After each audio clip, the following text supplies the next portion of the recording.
Welcome to the University of Michigan Dentistry Podcast Series, promoting oral health care worldwide.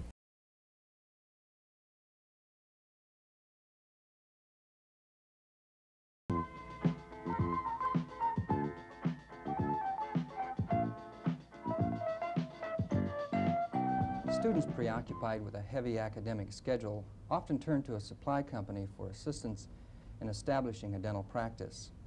For a look at the dental supply industry, the services they provide, and some precautions to be taken, we have as our guest Stephen Smith, an equipment and planning consultant from a major dental supply company. Steve, is the dental supplier in possession of all the wisdom that is required for guiding a student into private practice? Joe, I would like to be able to say we are, but in reality we have to be a little more practical than that. The role of the dental supply company is probably to supply information and to work with their accounts and be a consultant to them. In some cases this may involve the selling of dental equipment and supplies, but in other cases it may involve referring their account to an outside source. It may be an architect, it could be a practice management consultant, it may be referring them to a personnel specialist so they could have more guidance in working with their personnel in their office. But to say we know everything about everything within the dental practice field is probably a misnomer. Our role as a full-service supplier is to try to guide the dental practitioner in his quest for the accurate information. Do you think that students come to you with that expectation, thinking that you have all the answers and I'm coming to you, give me all the answers, guide me, take me by the hand and show me how to move into private practice? Sometimes students do. In other times they come to the dental supplier on somewhat a hostile basis. If the student has had a working relationship with a dental supply company through their years in dental school, they'll usually come more willing to the dental supply company and expect the dental supply company to work with them on a closer relationship. Yet on the other hand, if the first contact the senior dental student has with a dental supply company is a phone call or a knock on his door in his senior year, he will probably look to the supply company as basically another salesperson, somebody who is after him to buy a particular product, and he may be a little more hostile when he approaches the supply company. Do you think that dental students are knowledgeable consumers when they come to you, or are they lacking in knowledge of equipment and what to buy and how to set up a practice? Well, in most cases, the dental student, the only background he has on supplies would be a very limited basis. He really has a narrow perspective on the dental equipment industry, on the dental supply house. So he is, in many cases, quite naive when it comes to dealing within the fields of practice location, dental design, dental supplies. A student that does come to you looking for help, what can you feel comfortable with as an industry in terms of services to provide him? What are the standard services that you say, yes, these are our strengths, this is what we can provide for you? The normal full-service dental supplier will provide help in dental office locations, dental associations, offer design services, will help within the selection of dental equipment, will offer guidance in financing. We'll also help the man with practice management information, information concerning the dental market needs of a particular area. It's a role that has been forced upon the dental supply house by the fee-for-service dentist, and it's a role that is ever expanding. How does the supplier receive pay for this? It's a very time-consuming thing to draw out office plans for a budding young dentist, or to help find them a location, put them together with a dentist that's selling a practice, and working out some kind of associate arrangements with dentists. It seems like a very time-consuming process that the supplier certainly would have to get paid for in some way. Whenever a service is performed, there has to be a method of payment. Right now, the normal method is absorbed into the cost of the dental equipment. There is not a fee as such charging for these services. And yes, it can possibly be very frustrating at times to spend a lot of time on a particular order or a particular location. And if there is no equipment order involved in it, it can be very frustrating on the part of the supply company. And usually a bad relationship can develop. In fact, I just read an article in Dental Economics, I think it was in June of '79, if I recall. It was an article that was dealing with some tension that was present between supply companies and dentists because of misunderstanding of responsibility and so forth. And the gist of the article really went on to say that a supplier would go through an extensive planning stage with the dentist, develop office design. There was no fee for that. They would develop the equipment list and the supply list, spend hours with this dentist, provide the dentist with the equipment list, only to find that that dentist would go shopping at that point for the best price at another supply company and get the lowest price, leaving the person that did all the work out in the cold. Therefore, the dealer that did all the planning was very annoyed and certainly was left without any payment at all for service. Is that standard practice in the industry? It's not a standard practice in the industry, but it happens. It probably happens from naivety of both parties, upon the dental student and upon the dental supplier. If there is no establishment of the grounds that two people may be working on, this sometimes can develop. The dental student wishes to purchase his equipment at the most competitive price. The supply house wishes to make a fair margin of profit upon their sales. If they have a lot of time spent and involved in the dental office location and dental design, their price will probably be a little higher than somebody who has no time. Well, it'd have to be to cover those costs. That would be expected if you're working on that basis. Well, if that has not been made clear to the student who has come to the supply house, the student may see no reason why he couldn't purchase his supplies at the lowest possible price. So it's probably something that has to be established up front. If a student wishes to only avail himself of a few services of the supply house, he may wish to do his own office design, he may wish to find his own location, then he is probably entitled to a more competitive price on this equipment. But if on the other hand the student finds that he does not have the time to find his location, he needs help in office design, he needs help with his financing, then he should be willing to either pay for the services on a fee-for-service basis or be prepared to pay a premium on his dental equipment. Wouldn't it be better to go the fee-for-service basis? Isn't there some guesswork involved? If the student says, I would like you to draw a floor plan, there's going to be so much time involved and expertise involved. Wouldn't it be better to say, yes, we will charge you X number of dollars an hour so that the person really knows up front this is what it's going to cost? You say, yes, we'll do that, but you'll pay the top dollar or a higher level for any equipment that you buy from us. There's an uncertainty on the part of the consumer that person would have to compare your price for equipment with another dealer's price for equipment to actually discover what he's paying for the office plan. Yes, Joe, a fee-for-service charge probably would be more equitable for this type of service. But the problem that arises is that we are dealing with many individuals. The supply house wishes to try to please everybody. And many students reject this type of approach. Some students wish to have everything incorporated in their relationship. Other students would welcome a fee-for-service basis because they know exactly where they stand. Right now, there are some dental supply companies that are charging on a square foot basis for their dental design. Other companies are sometimes withholding their services until an equipment contract is signed.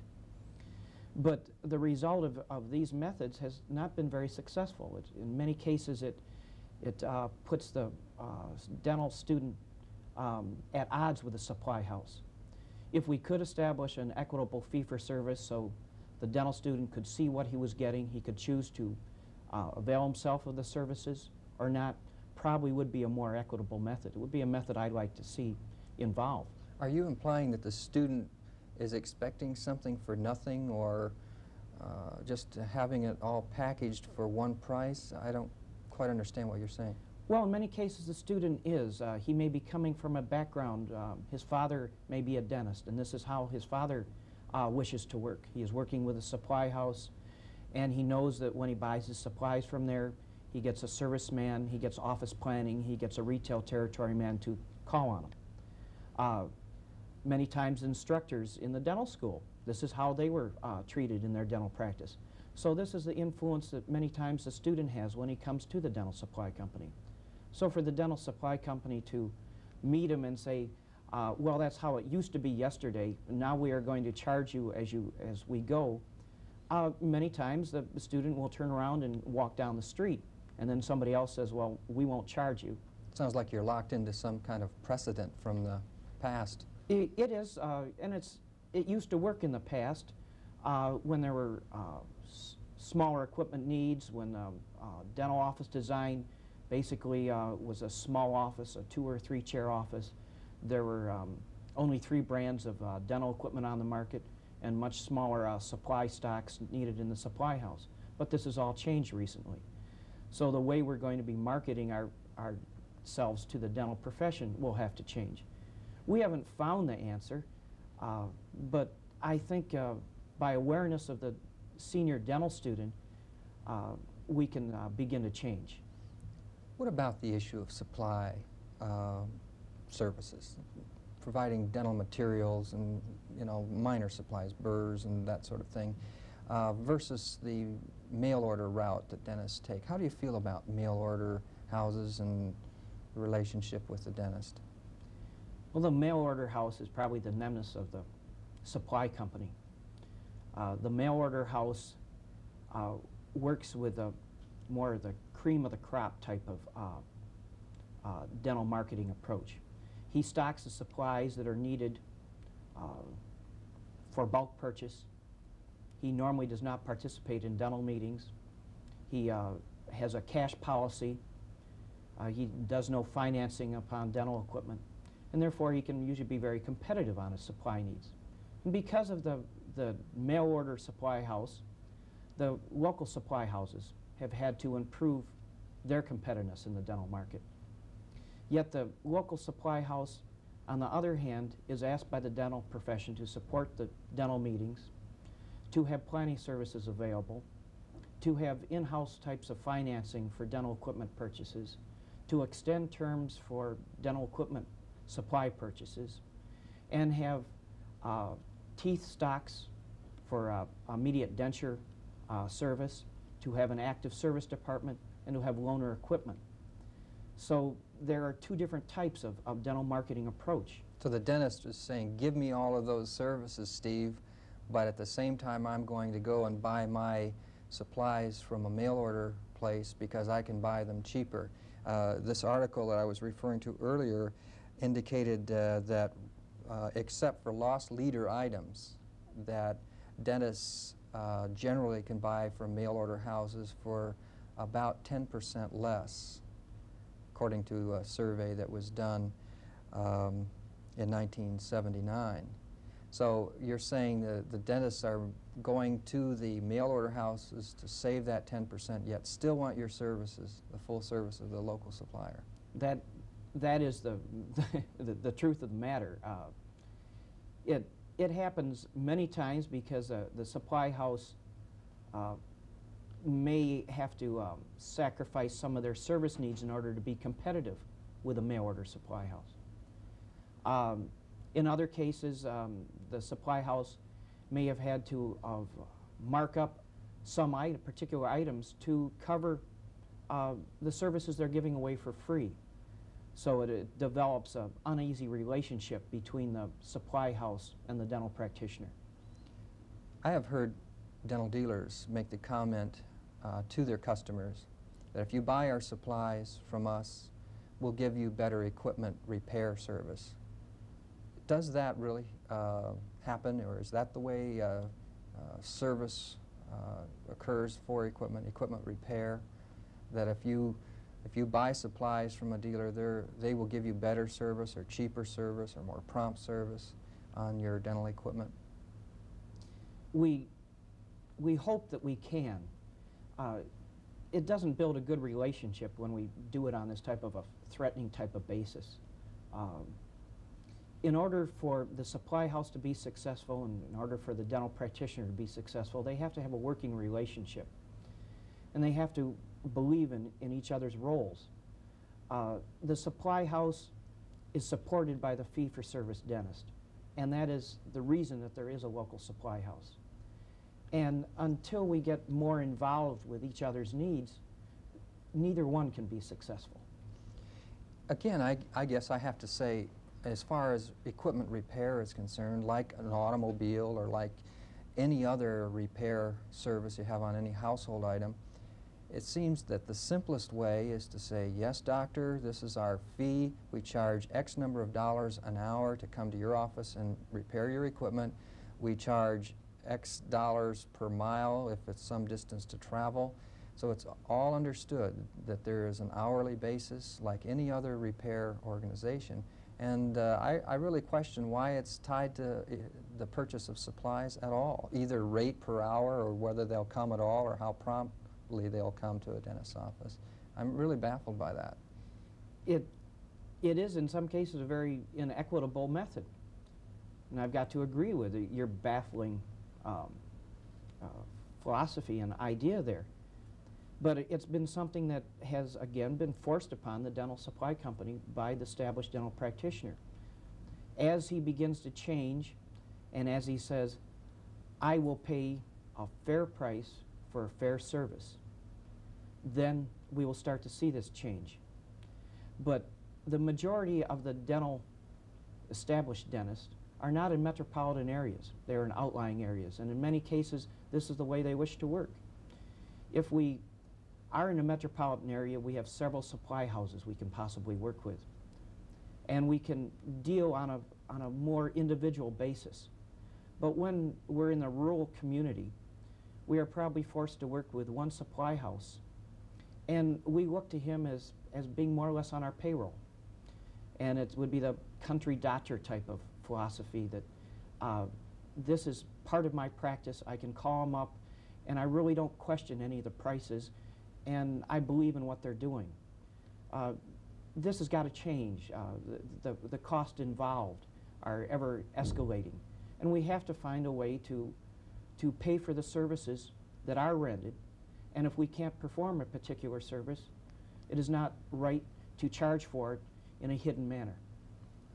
I agree. I think that would be a better way to go. Steve, I'd like to talk to you about the purchase of a dental practice right after this message.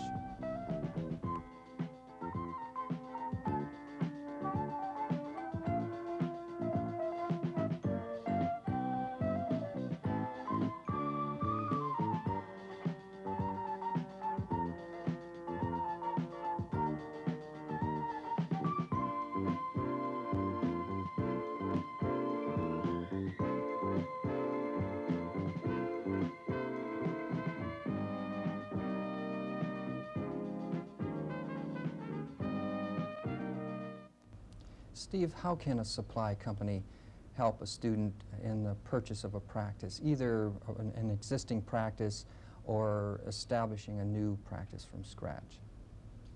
Well, many times the senior dental student will come to the dental supply company and he will found a practice, established dental practice for sale. And he'll come to the dental company and will ask him to establish a value on the practice. And the role that the supply company can play here is to establish a market value on the tangible goods. And these are the dental equipment and the dental supplies.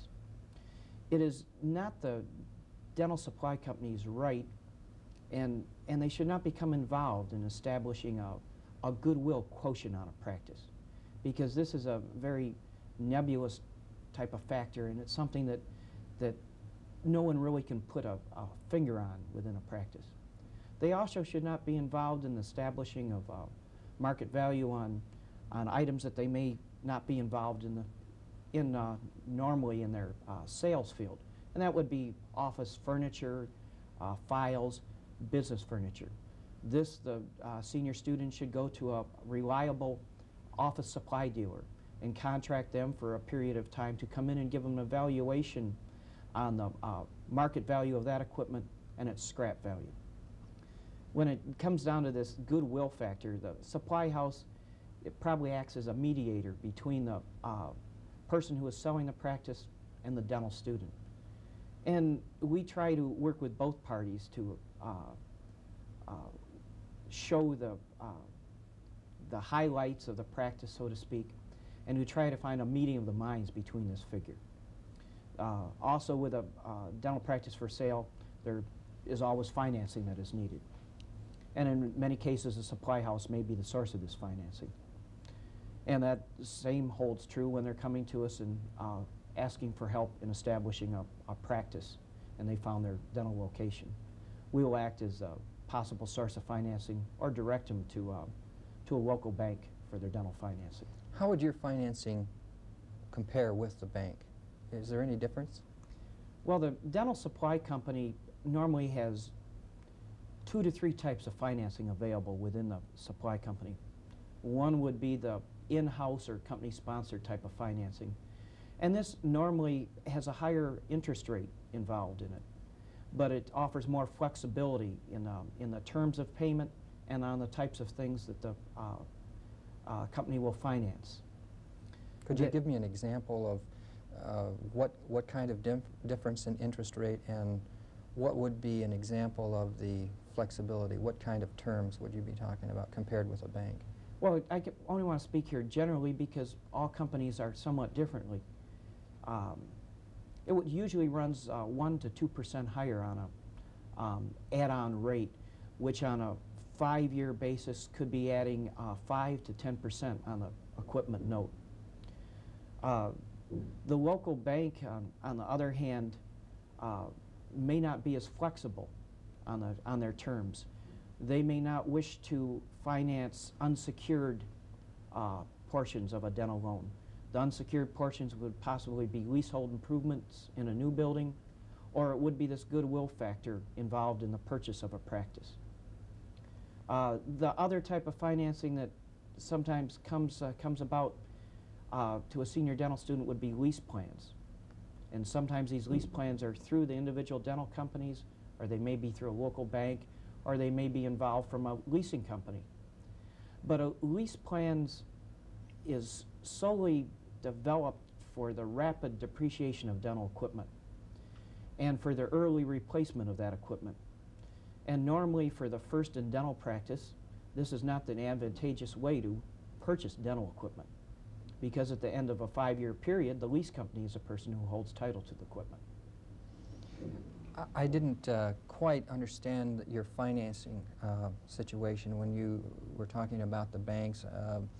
The rate you had stated, but in terms of the flexibility, are you saying that banks may not be willing to loan money to an individual for goodwill and for operating capital, whereas the dental supply company would be willing to do that? Yes, that is precisely it, right on the head. The bank and the local bank works within tangible assets. The dental student, when he comes out of school, does not have any security, normally doesn't own a home, usually has school debts. And the bank looks at him as a good credit risk when there is dental equipment involved. But when it comes to working capital, leasehold improvements that go into a building that they cannot recapture, for goodwill, which may be patients, which may be a premium for a dental location, it may be just records. This the bank cannot relate to well. And this is the reason that there are the individual plans with the supply companies, because the individual student coming out of school has different needs than the established practitioner. Yet, if the bank financing is available and if those terms are available, it is probably preferable for the student to go to his local bank. And this would be particularly true in a rural community where the practitioner would want to establish early ties with his local banker. In the case of a student that just graduated, wants to set up a practice in an existing building, renting this office space, having multiple operatories, how would you advise that student to equip that with dental equipment? What pattern would you suggest that they go through? Well, multiple operatories, and say multiple operatories to a dental supply company and their eyes light up and see dollar signs. But probably the practical way of purchasing dental equipment within multiple operatories is in phases. The young dentist is no different than a young growing company, and there has to be a master plan involved. And without a master plan, the dental student cannot avail himself of competitive financing rates, cannot avail themselves of possible bulk purchases that a dental company may make. It's hard for him to avail himself of clearance sales. So he should, when he goes into practice, figure out his present needs, the needs he's going to need down the line 2 years and 10 years down the road, and establish this as part of the relationship that he develops with the supply company. In terms of this master plan, are you saying lay out the plan in total and then implement that plan as time goes on, step by step? Very definitely. There are things that are needed initially within a practice building types of equipment and supplies that the student should avail himself of initially. Then there are other items that as the practice grows and as his staff grows that he should become involved in. But there should be a master plan, and he should know where he is going so that he can have this laid out and be competitive when he goes after these particular pieces of equipment. If he doesn't know where he's headed, he can sometimes purchase equipment solely on price, and it may be equipment that he doesn't particularly need at that moment. Earlier you mentioned developing a good working relationship with the dentist, and I guess that's what we've really been talking about throughout the program, is how can we develop a good working relationship between the dentist and the dealer. Do you have any thoughts on that issue? If you could arrange things in an ideal situation, what would you say to dental students in advising them on how to establish a good working relationship with a dental supply house? Well, I guess the idea I'd like to convey to the student is to be an individual. And when he comes to the supply house, to be frank with the supplier. Let him know what he expects the supply house to do and to perform. And then at the same time, ask the supply house for the terms that they wish for him to abide by. But when we're in a working relationship, we have to know what's expected of both parties. And the dental student has to learn to become an individual. While he's in dental school, he's been regimented into a certain way of life, and he is taught to do a thing on a set procedure. But then as he goes out into the dental world, he finds out that everybody's a little different. And when he deals with a supply company, he should want to be different. He should want to work on an individual basis. He should not want to have the same office plan that Joe down the street has.